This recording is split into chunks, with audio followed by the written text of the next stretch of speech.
Metta, this means don't be angry. Immediately you know what to do to practice this virtue.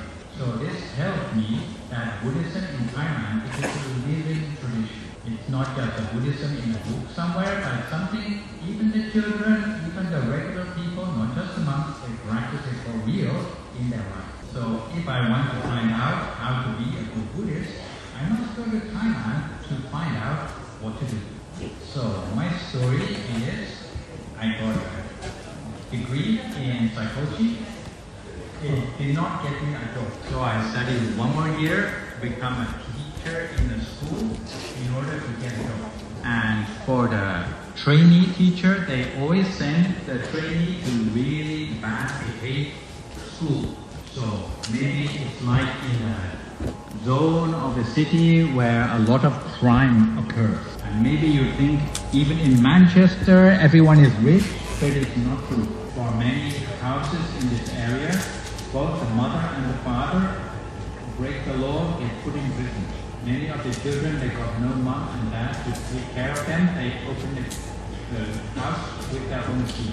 And the only reason the kids come to school is because if they don't come to school, the police will catch them. So they don't love school and they don't respect the teacher. And one job of the teacher is to control the kids to behave properly. But during my class, some kids, these are only 10, 11-year-old, they try to climb out the window of the second floor. So do you do that in Indonesia? Oh, yeah.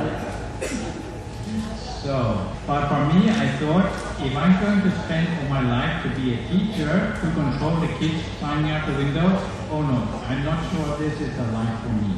And about this time, I met with a Thai monk from Dhammakaya Temple in Thailand. He is one of the first monks our temple sent to another country to learn English language. So he said to me, oh, why don't you just go to Thailand and live there?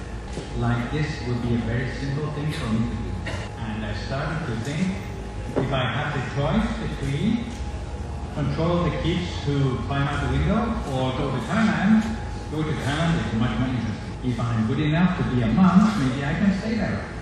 So, in fact, to go to Thailand is very expensive. And if you are the student, you don't have too much money. So I asked them, how much does it cost for a air ticket to go to Thailand and return? $500. But I only have $300. So they said, oh, maybe you can go to Thailand one-way ticket. So I said, okay. And this is in the year 1988. I went to Thailand one way. In the beginning, I started by working in a school in Thailand because I must adapt myself in many ways to get used to living in Thailand. Because in Thailand it's very different from living in England. In England normally it's very cold. If you go to Thailand, it's hot like Indonesia.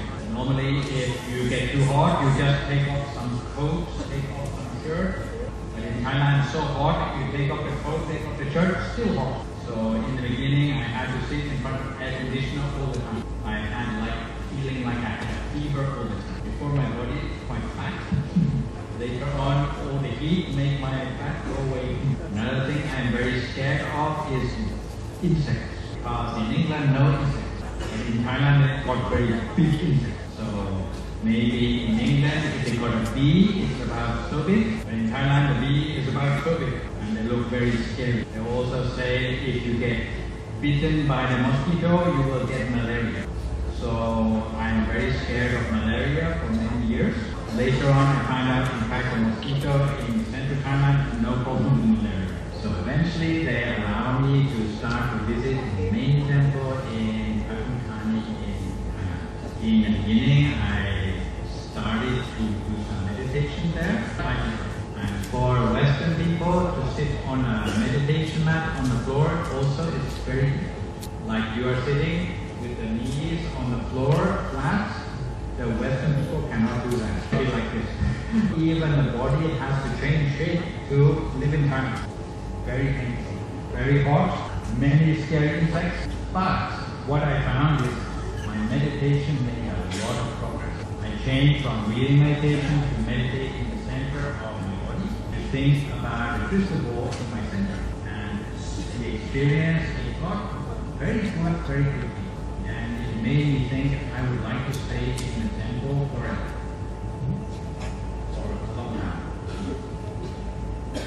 So during that time, they allowed me to become what is known as Upasaka, a lay person who served the monks in the temple and keep 8 precepts and serve the monks in every way I can. In those days, they have a rule. You must stay, keep 8 precepts. When the monks think you are ready, they will invite you to become the monk. So you never know how long must I be the layman before I can become the monk. Some people stay there 20 years, they're still not the monk yet. But for me, it took 9 years of training to get permission to become the monk. Mostly because I must learn Thai language. And my alphabet, quite difficult. And Thai coding system, same word, different music, different meaning. Quite meanings. Very difficult. But eventually, in the year 1997, our temple started to have the project to have some branches in countries outside China. First one is in America, but it's not difficult for us to make this branch because many people in America come from Thailand. So the monk can go to America, keep speaking Thai, everyone still understands. Later on, they start to make the center in a few other countries. But some of these countries, they require you to speak English to make yourself understood. And the first country where this happened is called Belgium. They have many monks, but none speak English. Only one layman who speaks English. So they asked me, if you get to be the monk this year, are you ready? And for this question, the only reply is yes. Because if you say no, they may not ask you again. So at the age of 30 years old, I got my chance to be the monk. This time one way to Belgium. They sent us with a team to a small village in Belgium. And in this place, we have to try to discover a way to teach Buddhism to people who may not understand so much about it at all. Most people in Belgium, they are Catholic religion. But now, in this time, people start to be interested in meditation. They don't want to change their religion, but they would like to learn meditation things. So I have to think about what can I teach to these people so they don't be offended by what I'm teaching, but they learn meditation. And our answer to the problem is a course, 10 lessons of meditation for beginners. And they learn meditation over 2 months. Meditate once a week and meditate. And the ones who come, of course, they are the Westerners. And we know the Westerners got a problem with their knees. Extra large size meditation mat for Westerners. You can see 3 levels, but very popular. Later on, my friends, they got a problem with the visa. So they must leave the country. I started with 10 friends who are Thai people helping me as a team. After 3 months, they say, bye-bye, we got to go back to Thailand. And they asked, do you want to come with us? It would be very difficult by yourself. But I thought, my teacher in Thailand, he has a great hope to spread Buddhism in the Western world. If I go back with them, then it's like the project failed. So I decided I will stay even by myself, I will try to continue. So on the 6th lesson of the meditation course, I told all the people joining, now you got a promotion. Last week you were the guests in this course, the students. Next week you're gonna be the organizer. So now you are my volunteer. So many of them said, okay. So now they are the meditator plus volunteer. So it became a little bit smaller, but continued. In fact, meditation is not a difficult thing for the Westerner. And maybe you recognize another famous monk from our temple. He is called Yogi Sander. Later on, he followed me and became a monk. The main problem with the Westerner is they don't know how to support the monks. If the monk is hungry, he cannot just go and buy some snack in the supermarket.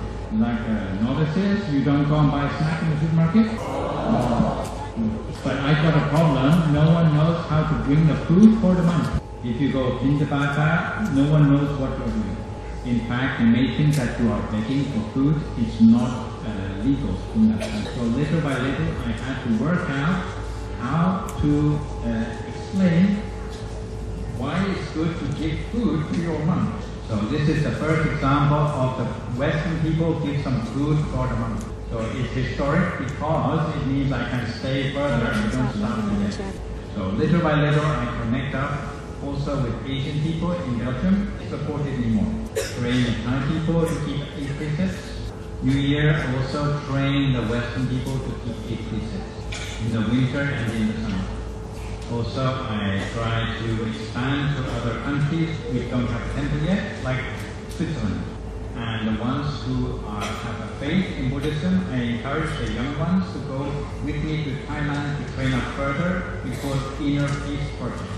Later, this become many different projects. For example, in the present time, they have Peace Revolution.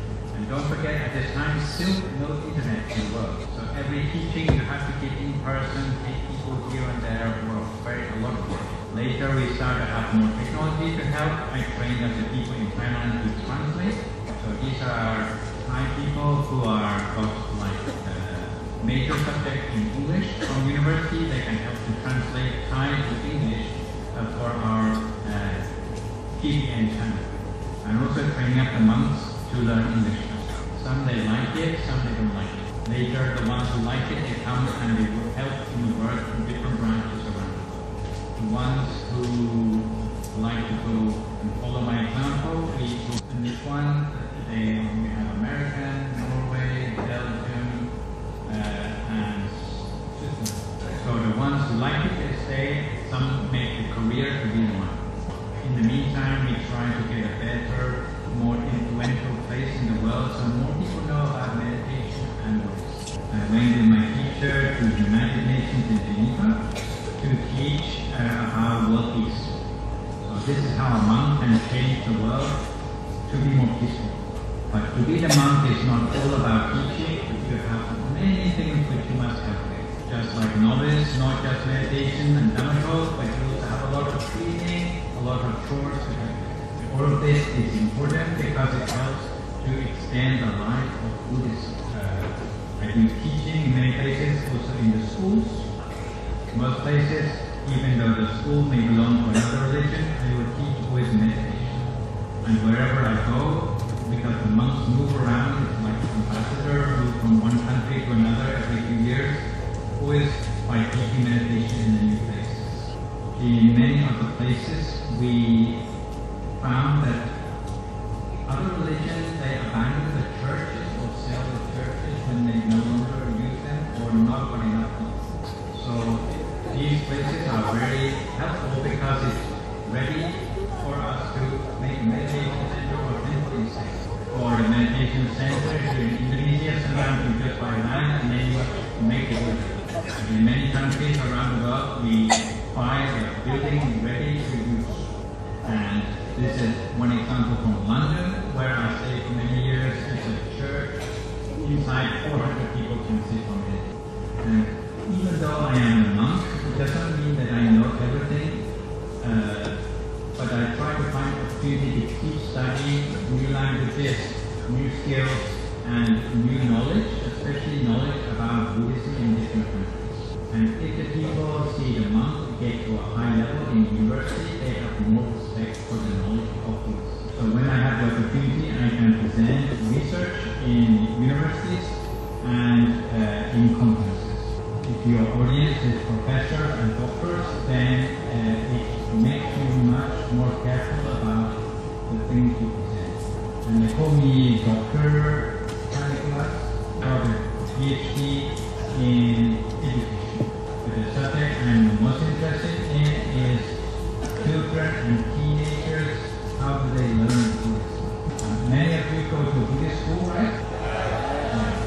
In England, it's a different approach. They don't only have one Buddhist school in the whole of England.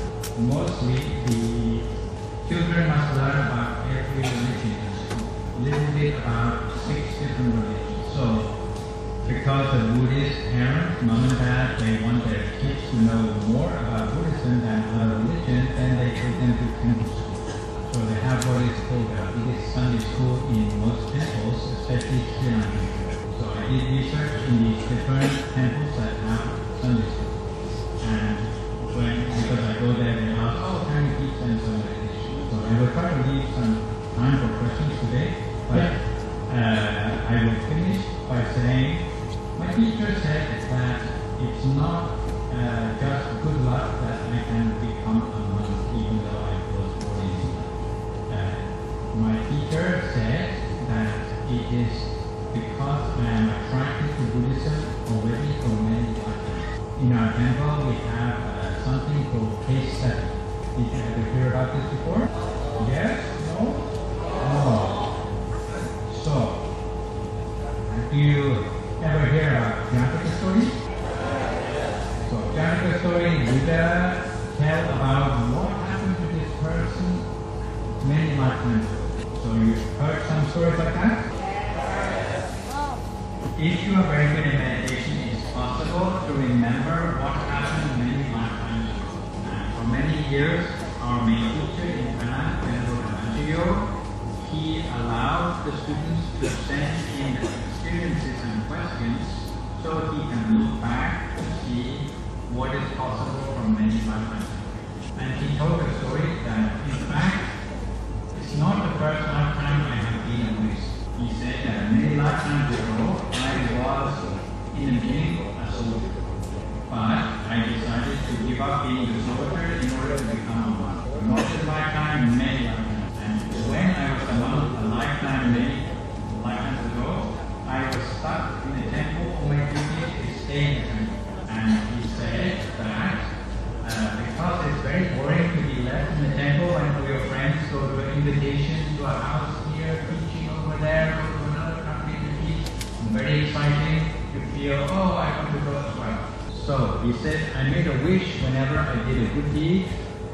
Next lifetime, may I get to go and travel much more like my friends this lifetime. May I have the opportunity to go and spread Dhamma in many countries.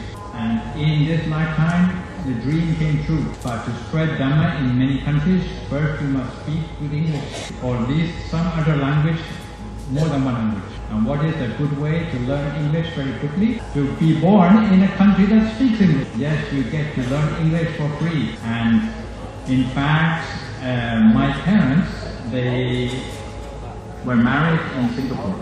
Even though they are Westerner parents, but they met each other in Singapore. And you know where they went for honeymoon? To Thailand. And what we know from Buddhism is that the spirit that comes to be born 9 months before they're born comes from around the place where those parents are 9 months in advance.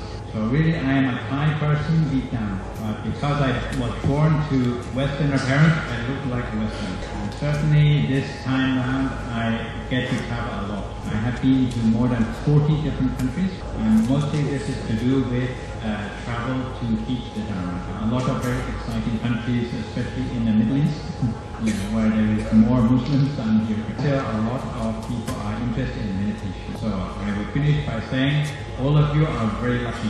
For me, I am 20 years old before I get to start to learn meditation, or before I get to find out what is Four Noble Truths, what is Eightfold Path.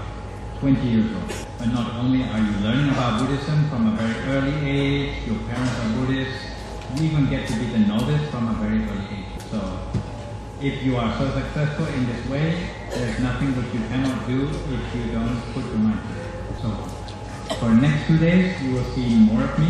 I hope to talk a little bit about precepts and sila tomorrow. Next day, I get to talk about the rainbow of Buddhist diversity or something. And I hope to finish off by saying maybe how you can take what you learned during this training course to bring back to your everyday lives. For today, we've got 5 minutes left in case there are any questions. So I will explain first of all. So the question is, if he wants to know about if you also did good deeds in order to become the novice, How can we know this? So, the Buddha said that no experience in our life disappears completely. It's all in our memory somewhere. It's like a videotape or like cassette tape, which is stored away in your brain, but sometimes very deep down. And not just from since you were born, but even before that. And memory traces from a long time in your past. Some people compare it to like a black box of the airplane with its crash, but you can still find out what happened to the airplane before you crashed. Not easy to remember the detail, right? Further you go back, the more difficult it becomes for you to remember. Some people can remember their first memory maybe when they are 5 or 6 years old. But if they cannot remember, it doesn't mean the memory is not there. But as our mind becomes more clear from our meditation, little by little we start to remember more. The first stage is we have total recall of what happened in this life. As you become better still, it goes back beyond our time of birth. And for very expert meditators like our teacher in Thailand, because he is very good in meditation, he can see not just for himself, but also for his students, what affected them in the last lifetime. So if you cannot remember yet, don't worry, but keep going with your meditation, and little by little you will uncover more of the things you have before. If you are impatient like I was, you can send in the request for our teacher in Thailand to have a look for you what I can say is that anyone who gets to be a novice from an early age, your karma from past life is definitely very exceptionally good for you and good for all of your karma. So for today we must stop a little bit early because we will give you the most Baca masih banyak.